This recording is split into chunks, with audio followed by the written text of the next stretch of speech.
बच्चों, आज के इस वीडियो में मैं सभी का स्वागत करती हूँ। आज हम लोग कक्षा 6 की संस्कृत के व्याकरण की पुस्तक व्याकरण निधि से चौथा पाठ पढ़ेंगे, जिसका नाम है संज्ञावाचक शब्द। संज्ञावाचक शब्द क्या होते हैं, इसके बारे में बताया गया है। सबसे पहले सभी बच्चे ये पुस्तक निकाल लेंगे और उसमें चित्र देखेंगे। पेज नंबर 16 पर यहाँ पर पहला चित्र बना है राघव का। एक बच्चे का चित्र है, उसके नीचे नाम लिखा है राघव। तो राघव जो है वो एक बच्चा है। दूसरा चित्र यहाँ पर पुस्तक का दिया हुआ है। दूसरा चित्र पुस्तक का है और तीसरा जो शब्द है वह विद्यालय का है। तो ये 3 चित्र बना हुआ है और उसके नीचे नाम लिखे हुए हैं, राघव, पुस्तक और विद्यालय। राघव व्यक्ति का नाम है, पुस्तक वस्तु का नाम है तथा विद्यालय स्थान का नाम है। तो इस तरह से इन तीनों की पहचान है। संज्ञा किसे कहते हैं? किसी व्यक्ति, वस्तु, स्थान या भाव के नाम को संज्ञा कहा जाता है। जैसे कि लता, पुस्तक, देवालय, राम, बालक। और संज्ञा शब्द के 2 भेद होते हैं, स्वरांत और व्यंजनांत। यहाँ पर स्वरांत और व्यंजनांत। स्वरांत पद वह वे होते हैं जिनके अंत में स्वर होता है, जैसे बालक, गज। यहाँ पे गज, गज का अर्थ होता है हाथी। और इसी तरह से यहाँ पर राम आदि। इन सभी के अंत में स्वर है। क में अस्वर है, ज में अस्वर है, म में अस्वर है। तो ये स्वरांत शब्द कहलाते हैं। और दूसरा है व्यंजनांत। यहाँ पर व्यंजनांत पद है, जैसे कि राजन, बलवत, बलवत, राजन। ये सभी जो है इसके अंत में न जो है वो व्यंजन है और इसमें हल लगा हुआ है, इसीलिए इसे हलंत शब्द भी कहा जाता है। तो इसमें बलवत में त जो है वो व्यंजन है, आत्मन, आत्मन में न जो है वो हलंत है। तो इस तरह से व्यंजन के साथ हल लगा हुआ है, तो ये व्यंजनांत शब्द कहलाते हैं। तो यहाँ पर ये सभी पद जो है व्यंजनांत पद हैं और ये वाले पद स्वरांत पद हैं। तो यहाँ पर संज्ञा शब्दों के इस तरह से 2 तरह के संज्ञा शब्द होते हैं, व्यंजनांत और स्वरांत। सभी संज्ञा शब्द 3 लिंगों तथा 3 वचनों में होते हैं। इनका प्रयोग कर्ता, कर्म, करण, संप्रदान, अपादान, संबंध, अधिकरण तथा संबोधन कारकों के अनुसार होता है। संज्ञा शब्द लिंग, वचन तथा कारकों के अनुसार, विभक्तियों के अनुसार परिवर्तित होते हैं। अब संस्कृत में लिंग, लिंग जो है वो 3 लिंग होते हैं। संस्कृत में 3 लिंग होते हैं, पुल्लिंग, पुल्लिंग, स्त्रीलिंग। यहाँ पे स्त्रीलिंग, स्त्रीलिंग और नपुंसकलिंग। तो इस तरह से ये 3 लिंग होते हैं और जिनसे पुल्लिंग पुरुष जाति का बोध होता है वो पुल्लिंग कहलाते हैं, जिनसे स्त्री जाति का बोध होता है वो स्त्रीलिंग कहलाते हैं। और जो पुल्लिंग और स्त्रीलिंग के अलावा उससे पृथक किसी अन्य लिंग का बोध कराते हैं उसे नपुंसक लिंग कहते हैं, जैसे फल, पुस्तक, पत्र, पुष्प आदि। तो इस तरह से ये 3 पुल्लिंग, स्त्रीलिंग और नपुंसक लिंग, ये 3 लिंग होते हैं। यहाँ पर उदाहरण दिया है चित्र के माध्यम से, पेज नंबर 17 पर।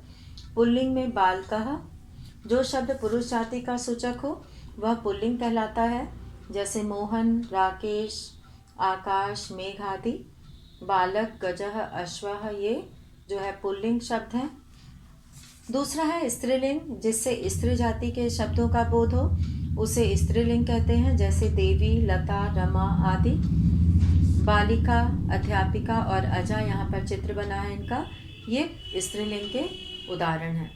और तीसरा है नपुंसक लिंग, जो शब्द पुल्लिंग और स्त्रीलिंग से पृथक किसी अन्य लिंग का बोध कराता है उसे नपुंसक लिंग कहते हैं। जैसे कि यहाँ पे फल, पुस्तक, पत्र, पुष्प आदि। तो यहाँ पे कंदुकम, पत्रम, पुष्पम, ये उदाहरण दिया गया है नपुंसक लिंग का। और लिंग शब्दों का होता है, धातुओं का नहीं। जैसे कि पठ धातु से पठति, पठता, पठंती बनता है, तो उसमें लिंग से परिवर्तन नहीं होता है, वो पुल्लिंग स्त्रीलिंग दोनों के लिए ही उसी का प्रयोग किया जाता है। और अब हम लोग यहाँ पर देखेंगे वचन।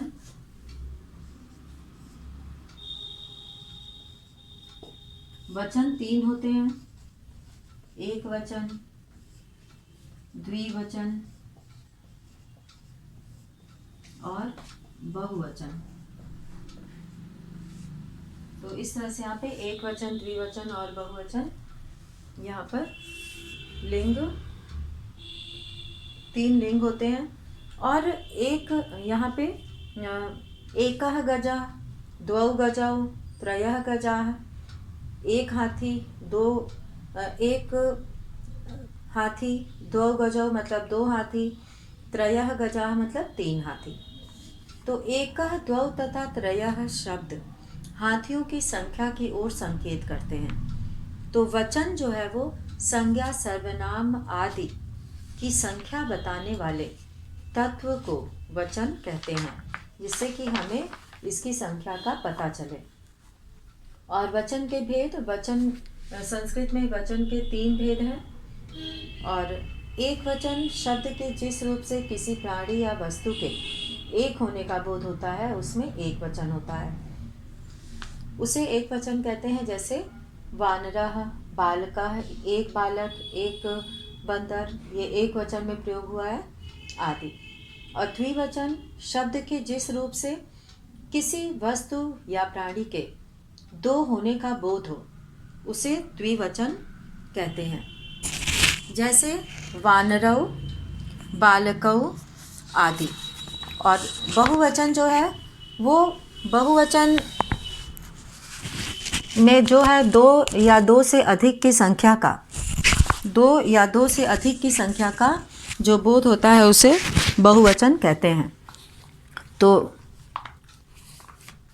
2 से अधिक में 3 या 3 से ज़्यादा की संख्या होती है। वचन के अनुसार पुल्लिंग शब्द जो है वो केवल प्रथमा विभक्ति में यहाँ पे उदाहरण दिया गया है। जैसे देव शब्द से देवः, देवौ, देवाः। वचन के अनुसार लिंग स्त्रीलिंग शब्द में केवल प्रथमा विभक्ति में यहाँ बताया गया है, लता, लते, लताः। और वचन के अनुसार नपुंसक लिंग शब्द केवल प्रथमा विभक्ति में फलम, फले, फलानि। तो इस तरह से यहाँ पर ये नपुंसक लिंग शब्द में एक वचन, द्विवचन और बहुवचन में इसका प्रयोग हुआ है। कारक तथा विभक्ति। संस्कृत में कारक और विभक्ति। कारक 7 कारक होते हैं, कर्ता, कर्म, करण, संप्रदान आदि। और उन्हीं का जो है यहाँ पर उसके बारे में बताया गया है कि भाषा में अर्थ की पूर्ण अभिव्यक्ति वाक्य के द्वारा होती है। अलग अलग स्वतंत्र शब्द, यहाँ पर कारक तथा विभक्ति हम लोग पढ़ेंगे, इसके बारे में विस्तार से बताया जाएगा।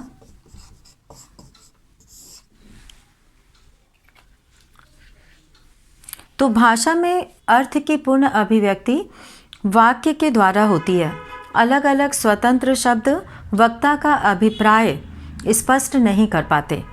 किसी वाक्य में संज्ञा या सर्वनाम का क्रिया के साथ संबंध का बोध कराने वाले तत्व को कारक कहते हैं। जैसे बालकः क्रीडति, लड़का खेलता है, बालकः क्रीडति। वाक्य में बालकः संज्ञा शब्द का क्रीडति क्रिया से संबंध प्रकट किया गया है, यानी कि खेलने का काम कौन कर रहा है? बालक कर रहा है।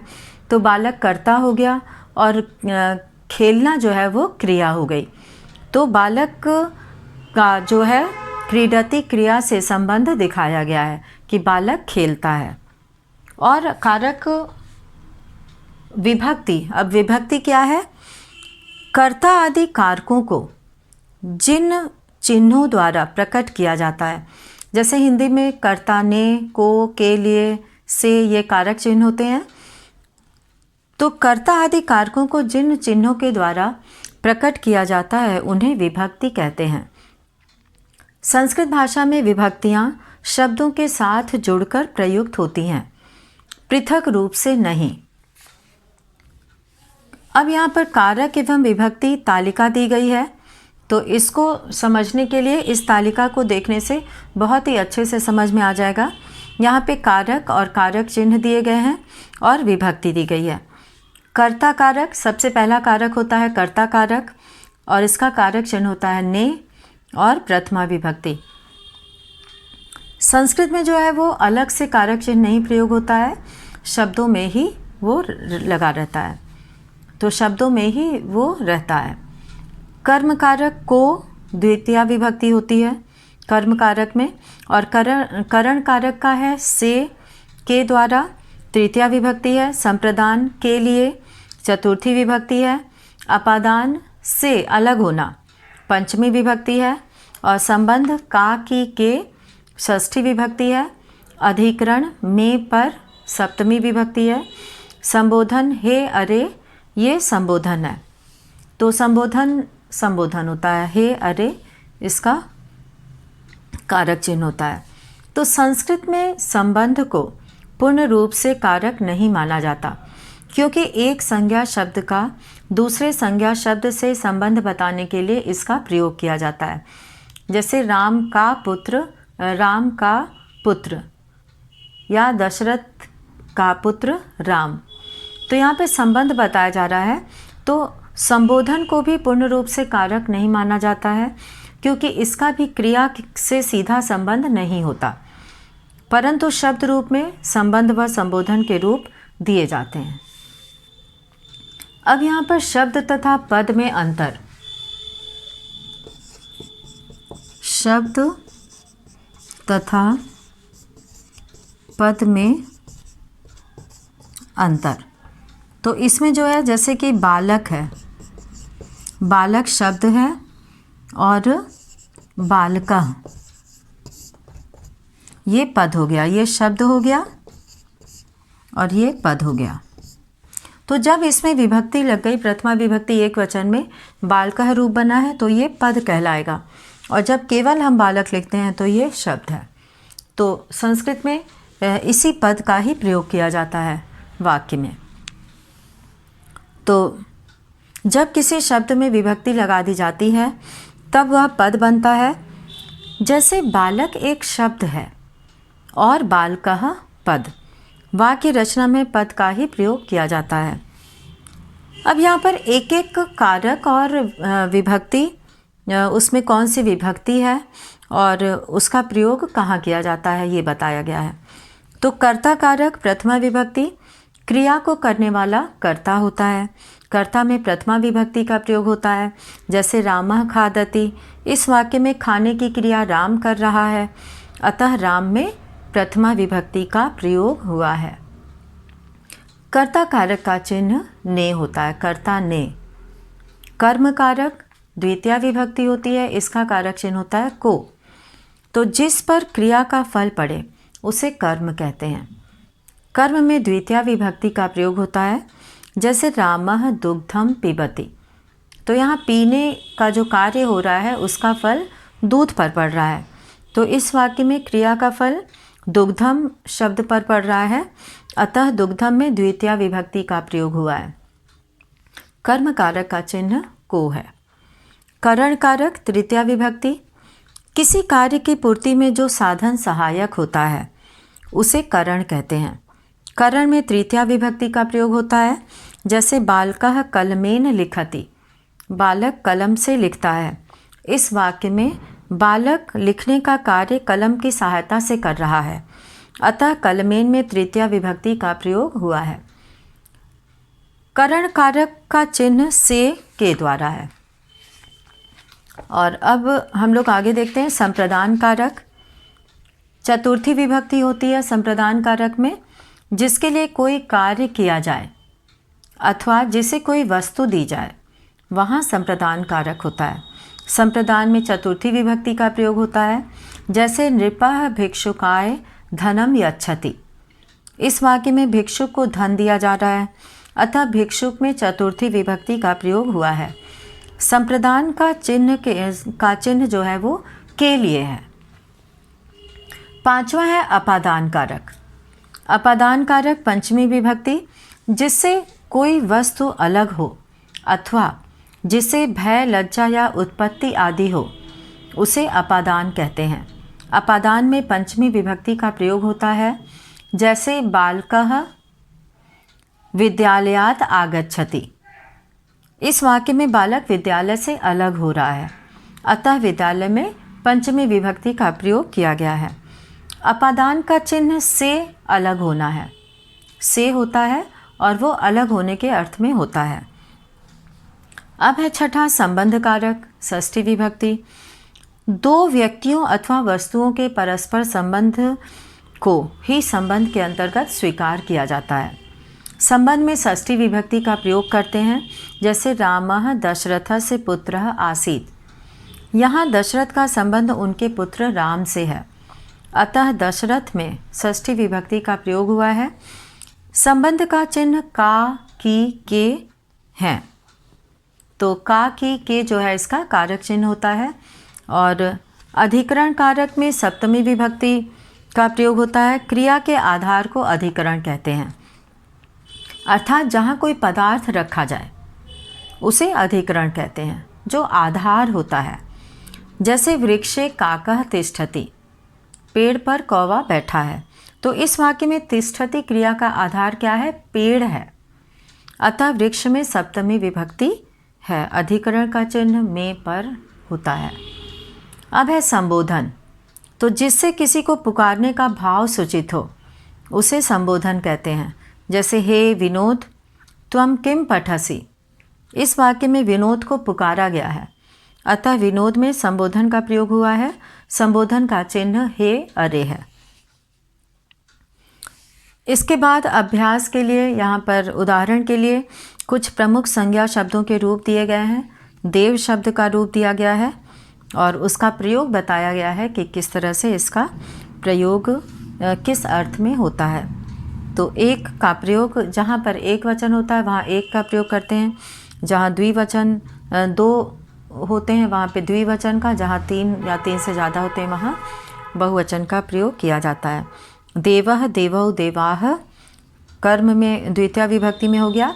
देवम, देवौ, देवान, और तृतीय विभक्ति में हो गया देवेन, देवाभ्याम, देवैः, और चतुर्थी विभक्ति में देवाय, देवाभ्याम, देवेभ्यः, और पंचमी विभक्ति में देवात, देवाभ्याम, देवेभ्यः। बालक की तरह इसका रूप चलता है। और संबंध कारक षष्ठी विभक्ति में देवस्य, देव्यो, देवानाम, और अधिकरण में देवे, देव्योः, देवेषु, और संबोधन में हे देव, हे देवो, हे देवा। तो ये जो है रूप है। इसी तरह से लता का और नपुंसक लिंग शब्द में फल का दिया हुआ है, तो यहाँ पर स्त्रीलिंग और नपुंसक लिंग शब्दों का प्रयोग बताया गया है। तो एक वचन का प्रयोग एक के लिए, द्विवचन का प्रयोग दो के लिए, और बहुवचन का प्रयोग दो से अधिक, तीन या तीन से ज़्यादा के लिए होता है। नपुंसक लिंग शब्दों की ये विशेषता होती है कि तृतीया विभक्ति से वो पुल्लिंग की तरह उसका रूप चलता है और प्रथमा और द्वितीया एक जैसा होता है। तो यहाँ पे लता, लते, लताः, लता पद का रूप दिया है। लताम, लते, लताः, लतया, लताभ्याम, लताभिः, लतायै, लताभ्याम, लताभ्यः, लतायाः, लताभ्याम, लताभ्यः, लतायाः, लतयोः, लतानां, लतायां, लतयोः, लतास्तु, हे लते, हे लते, हे लता। और फल शब्द का रूप दिया है फलम फले फलानि, फलम फले फलानि, फलेन, अब यहाँ से पुल्लिंग की तरह रूप चलेगा। फलेन फलाभ्याम फलैः, फलाय फलाभ्याम फलेभ्यः, फलात् फलाभ्याम फलेभ्यः, फलस्य फलयोः फलानाम, और फले फलयोः फलेषु, हे फल हे फले हे फलानि। तो ये जो है रूप यहाँ पे दिया गया है। और अब यहाँ हम लोग अभ्यास कार्य देखेंगे।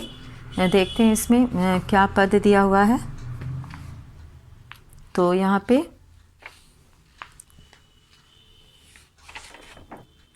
जो है शब्द यहाँ पे दिया हुआ है उसको हम लोग देखेंगे। तो इसमें जो सबसे पहले दिया हुआ है, निम्नलिखित में से स्वरांत शब्दों के सामने एक तथा व्यंजनांत शब्दों के सामने 2 लिखिए। तो इसमें देवी, कविता, राजन, मुनि, ये कई यहाँ पे पद दिए हुए हैं। और इसमें जो है पहले पद में यहाँ पे लिखा जाएगा, जो स्वरांत हैं और व्यंजनांत शब्दों को अलग अलग यहाँ पे नंबर देना है।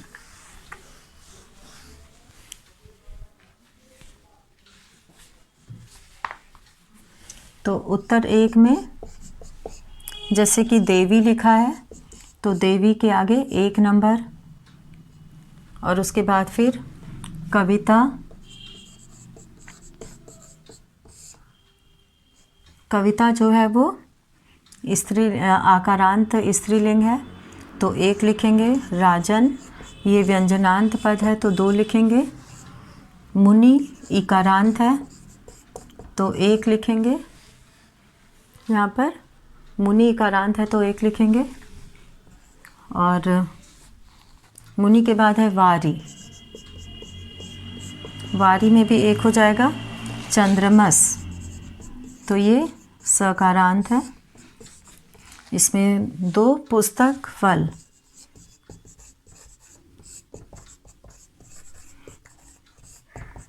और ये नपुंसक लिंग शब्द है तो इसलिए 1-1 नंबर यहाँ पे डालेंगे, क्योंकि ये अकारांत है, ये भी अकारांत है। आत्मन और खग, आत्मन में 2 नंबर डालेंगे क्योंकि ये नकारांत है, हलंत लगा हुआ है, और खग में 1 नंबर डालेंगे। तो इस तरह से यहाँ पर नंबर डालना है। दूसरे पद में पुल्लिंग शब्दों के रूप उनके सामने लिखी हुई विभक्ति के अनुसार पूरा करना है। जैसे कि यहाँ पर दिया हुआ है, हम पहले खाली जगह को करेंगे जो पहला यहाँ पे दिया हुआ है। तो बालकः, बालकौ आएगा पहले में, बालकः, बालकौ, एक वचन, द्विवचन और बहुवचन है। बालका यहाँ पर पहले से लिखा हुआ है। और दूसरा है अश्वम, जो यहाँ पे पहले से लिखा है तो यहाँ पे अश्वौ हो जाएगा, और यहाँ पे अश्वा। अश्वान यहाँ पे द्विवचन है तो द्वितीय विभक्ति है तो यहाँ पे अश्वान हो जाएगा। अब हम लोग तृतीय विभक्ति का करेंगे, और गज पद है तो तृतीय विभक्ति में गजेन हो जाएगा। गजाभ्याम यहाँ पहले से लिखा हुआ है और यहाँ पे गजैः हो जाएगा। चतुर्थी विभक्ति में मयूर पद है, मयूराय, मयूराभ्याम, मयूराभ्याम, मयूरेभ्यः, यहाँ पर इस तरह से मयूरेभ्यः। पंचमी विभक्ति में सैनिकात पद है तो सैनिकात यहाँ पे लिखा हुआ है, और यहाँ पे सैनिकाभ्याम हो जाएगा द्विवचन में, सैनिकाभ्याम, सैनिकेभ्यः, यहाँ पर सैनिकेभ्यः हो जाएगा। और अब है यहाँ पर षष्ठी विभक्ति का दिया है, सिंह पद दिया है। तो सिंह पद से यहाँ पे पहला लिखा हुआ है और दूसरा तीसरा खाली है, तो सिंहयोः, षष्ठी विभक्ति है तो सिंहयोः हो जाएगा। सिंहयोः, सिंहानाम। तो इस तरह से यहाँ पर सिंहयोः सिंहा नाम दिया हुआ है। और इसी तरह से यहाँ पे स्त्रीलिंग पद दिया गया है और स्त्रीलिंग में लता, माला, बाला और शाखा द्वितीया, तृतीया, चतुर्थी और षष्ठी विभक्ति में लिखा हुआ है। तो यहाँ पर उत्तर 3 के यहाँ पे पहला जो खाली जगह है उसमें लताम पद दिया हुआ है, ये द्वितीया विभक्ति का है। तो लताम, लते, यहाँ पर लताह हो जाता है क्योंकि यहाँ पे प्रथमा और द्वितीया बहुवचन में लताह रहता है। तो ये पहला यहाँ पे लिखा हुआ है, इसी के नीचे ये एक वचन, ये द्विवचन बहुवचन का है। तो यहाँ पे लते द्विवचन में हो जाएगा, यहाँ पे लते और बहुवचन में हो जाएगा लता। इसी तरह से माला पद है तृतीया विभक्ति में, मालया, मालाभ्याम। ये थोड़ा सा प्रश्न बता दिया जा रहा है, बाकी बच्चे अपने से करेंगे। और माला भी लिखा हुआ है तो यहाँ पर। और बाला शब्द से चतुर्थी विभक्ति जो है एक वचन में बाला यही बन जाएगा।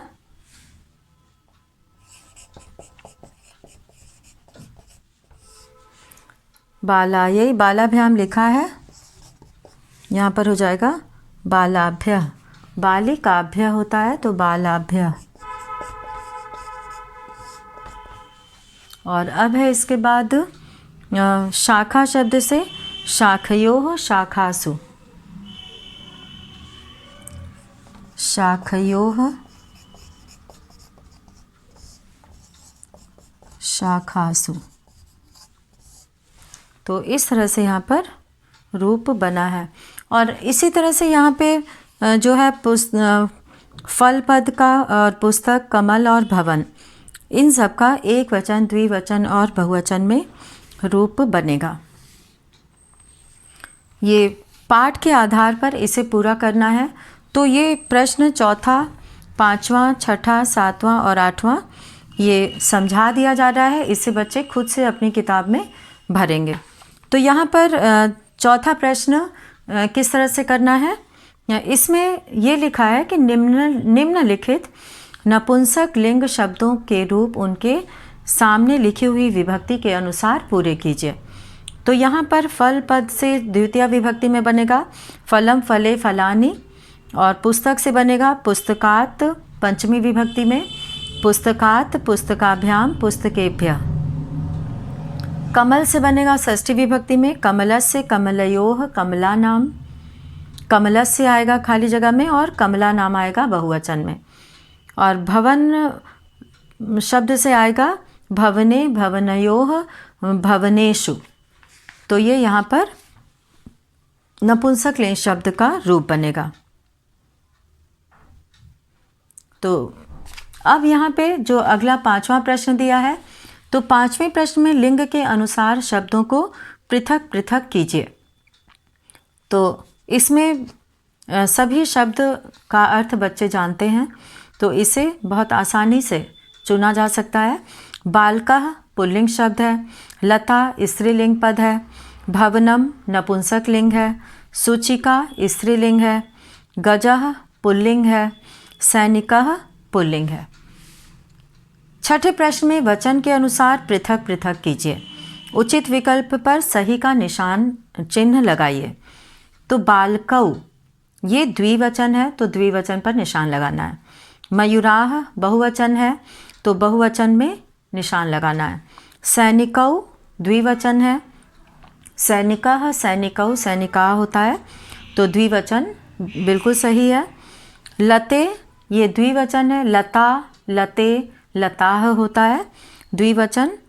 यहाँ पे ववन लिखा है उसे वचन कर देना है। शाखा है अंग का शाखा, शाखा एक वचन है, जैसे लता, सुधा, बालिका एक वचन होता है तो ये भी लता, शाखा भी एक वचन है। च है मालाह, मालाह तो मालाह ये बहुवचन है। 7वें प्रश्न में कारक चिन्ह से कारक का मिलान कीजिए कि कौन से कारक का कौन सा चिन्ह है।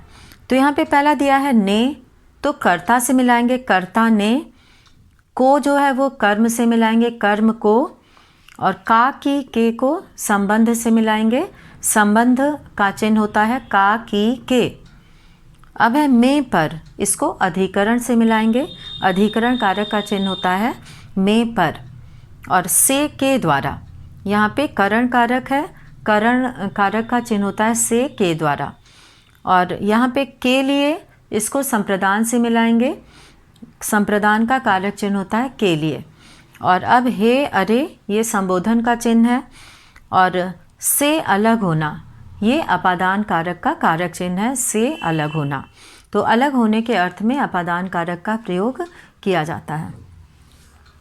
और 8वां प्रश्न है, ये अंतिम प्रश्न है, निम्नलिखित शब्द रूपों के सामने लिखे हुए विकल्पों में से उचित पर सही का चिन्ह लगाइए। अब यहाँ पहचानना है कि बालकस्य में कौन सी विभक्ति वचन है। पाठ में रूप भी दिया हुआ है, तो उसकी सहायता से और खुद से भी इसे कर सकते हैं।